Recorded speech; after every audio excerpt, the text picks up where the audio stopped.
तामुलपुर जिल्लानि सिङाव थानाय तामुलपुर हालामनि दैमु थुनलाइयारि आड्डानि सेथि गायसनथाइ सानखौ दिनै सानसेनि हाबाफारिजों फालियो। तामुलपुर जौमा फरायसालिनि नब्लाङाव सानसेनि हाबाफारिजों खुंनाय दिनैनि गिबि हाबाफारि महरै थुनलाइयारि गौथुमनि फिरफिलाखौ आफादनि आफादगिरि अनिल बर' बिथाङा बिरहोनानै जागायजेनो। दैमु थुनलाइयारि आड्डानि सेथि गायसनथाइ सानजों लोब्बा लाखिनानै गागि आरो गोदान लिरगिरिफोरनि गाव सोरजिनाय थुनलाइ फरायथिनाय आड्डा लानाय जायो। गुबुन फारसेथिं दैमु थुनलाइयारि आड्डाजों दिहुनजानाय दैमु मुंनि खुगा लाइसिखौ तामुलपुर जिल्ला एबसुनि आफादगिरि बानेश्वर नार्जारिया बेखेवनानै होयो। दिनै दैमु थुनलाइयारि आड्डानि सेथि गायसनथाइ सान थांनाय 2022 मायथाइनि 10 नभेम्बर खालाराव जोङो गायसनदोंमोन आरो बेयो फैयै फैयै दिनै सेथि बोसोराव आगान होबाय, माने सेथि बोसोर ग्रोब जाबाय। दा जोङो बेवहाय नैबे तामुलपुर कमार्स कलेजाव जोङो बेखौ खुंदों। दिनै गोबां तामुलपुर हालामनि गोजाम गोदान लिरगिरि बिथांमोना जोंनि बे आड्डायाव बाहागो लादों आरो बे आड्डाजों गायसनथाइ सानजों लोब्बा लाखिनानै जोङो दैमु मुंनि गांसे खुगा लाइसिबो सेबखांनानै दिहुनबाय। जोङो बेखौ बावैसो बेखेवखांबाय। बेखेवदों जोंनि बे तामुलपुर जिल्ला बर' फरायसा आफादनि आफादगिरि बानेश्वर नार्जारि बिथाङा। जोङो मोनसे थांखि लादों जे तामुलपुर हालामाव दासिम माखासे लिरगिरिफ्रा मोजां प्लेटफर्म मोनाखै, गाव गावनि सोरजिनाय खन्थाइ, रायथाइ, सुंद' सल' बेफोरखौ फेहेरनो सुबिदा मोनाखै। जोङो बे लेखायैनो माने फराय, सोरजि आरो फेहेर बेबायदि मोन्थोरजों जोङो गासै तामुलपुर हालामनि माखासे लिरगिरि बिथांमोनखौ थुलुंगा होनो आखायाव लादों। बेयो जाफुंगोन आं मिजिंथिदों। नोजोर आरो थांखिखौथ' आं एसे आगोलाव बुंबायानो, बेनो जे तामुलपुर हालामाव माखासे गोजाम गोदान लिरगिरिफ्रा माखासे प्लेटफर्म मोना। दासिम जोंनि बर'फ्रा गोबां जायगायाव बेबादि आड्डाखौ गायसनबाय, जेरैबायदि फुंखा थुनलाइयारि आड्डा बिथांमोना जेरैबायदि गाजा गोमजा खुङो आरो बेवहाय बिथांमोना गोबां इनिसियेटिभ लादों, बिजाब सेबखांनायनिफ्राय बायदिसिना, आरो बेनि जोहैनो बिथांमोना साहित्य एकाडेमि बान्था मोनलायनाय बिदिन्थि दङ।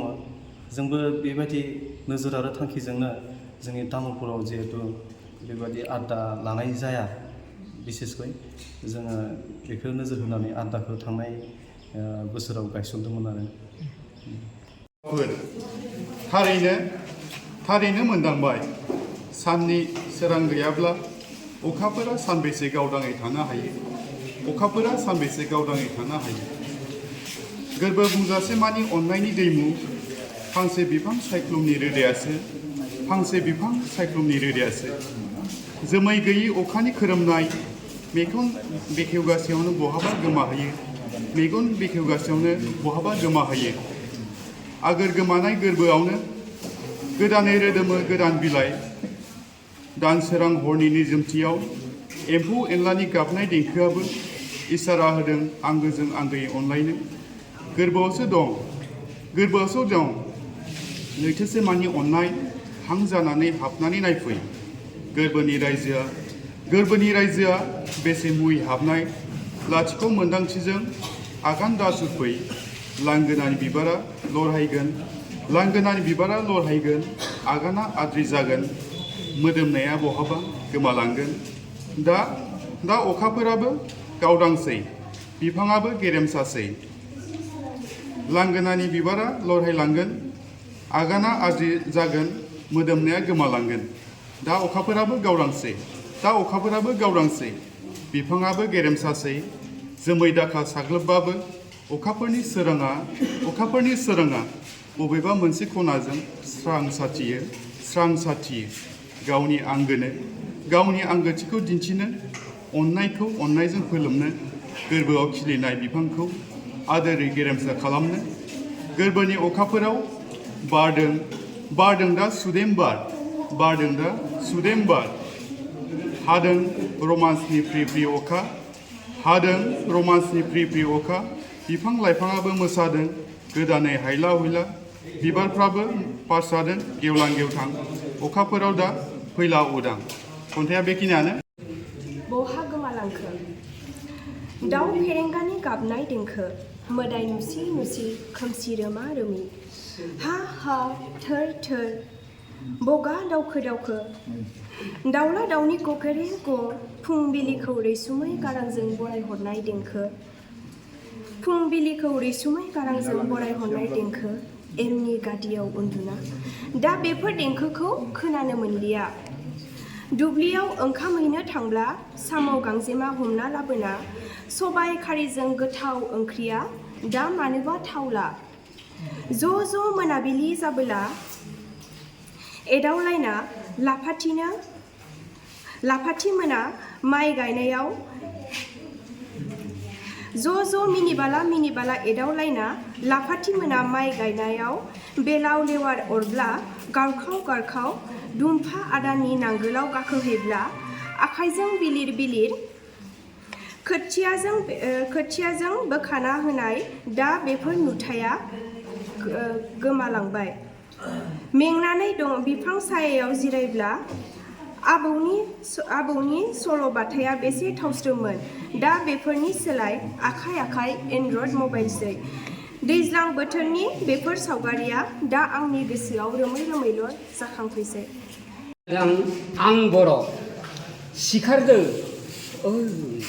आंनि अनजालु बर' सिखारदों साना दावबोबाय जायबो सिरि मोनबाय गावबा गाव खामानि आखायाव होबाय मानसि दोनसि दाउसिन दाउमा एम्फौ एनला दोङो माने गासै जिबि गावबा गाव लामाजों आगान सुरबाय आं बर' आंहाबो उदांस्रि मोनथाय दोङो गावनि थांनाय उखैनाय लामा हान्थिना सोरजिगिरिनि इसोरा समा खामानि आगान होआबा गावनि उदैखौ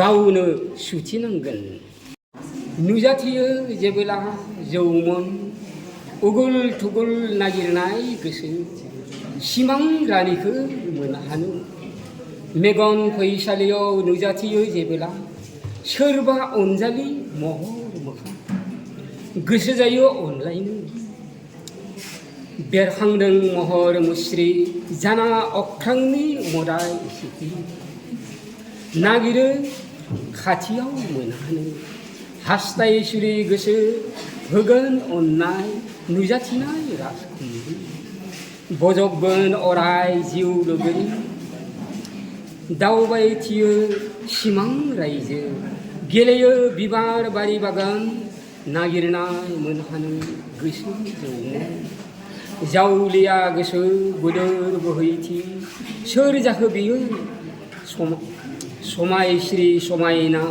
मोनहागोन दा मोगथांखौ अनलायनो बोहैथि सिमां राजखुंग्रि बे मोनसे गोजोन सानजौफुनि गाहाम हामलायनाय जासिबाय दिनै सेथि गायसनथाय सान दैमु आदानि बेवहाय खन्थाइ आवरायनाय हाबाफारियाव आं बाहागो लादों दा बेवहाय आङो दोंसे खन्थाइ आवरायनो आखायाव लादों समाव खन्थाइनि मुङा समाव नोंखौ लानानै मिनियो समाव नोंखौ लानानै दुखु जायो नाथाय नों आंनि बेसेबा गोजानाव सिमाङाव नोंखौ नुयो मोखाङाव मोनदांनाय बायदि मोनो नाथाय सोरांजों लोगोसे नों गोजानाव थाङो नेदोंमोन सना नोंखौ लोगो हमनो बेसेबा गोबाव सम नाथाय नों गोजानाव आनज्रायलांबाय नेबागोन सना आं नोंखौ आरोबाव समाव नोंखौ फैगोन आसायाव नाथाय फोथाय खेबस' नों खालामनाय नङाथ' समाव नों फैफिनोब्ला आंनि साननाय हास्थायनाय आरो मिजिङा अराय लरहायलांगोन गोजोन्थों होनायनि गुवार थांखिजों आरो जोंनि तामुलपुर ओनसोलाव जौगा बा गोजौ थाखो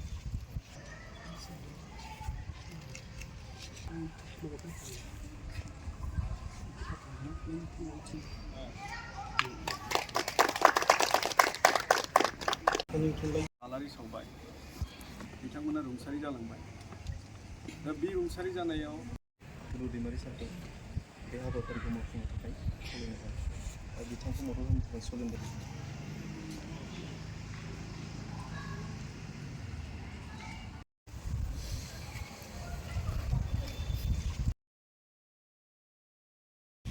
बे आफादनि गेजेरजों जा जोंनि थुनलाइ सिबियारि लोगोफोरा बा थुनलाइ सिबियारि सुबुंफोरनि गेजेराव मोनसे दैमु खुगालायसि खावलायनाय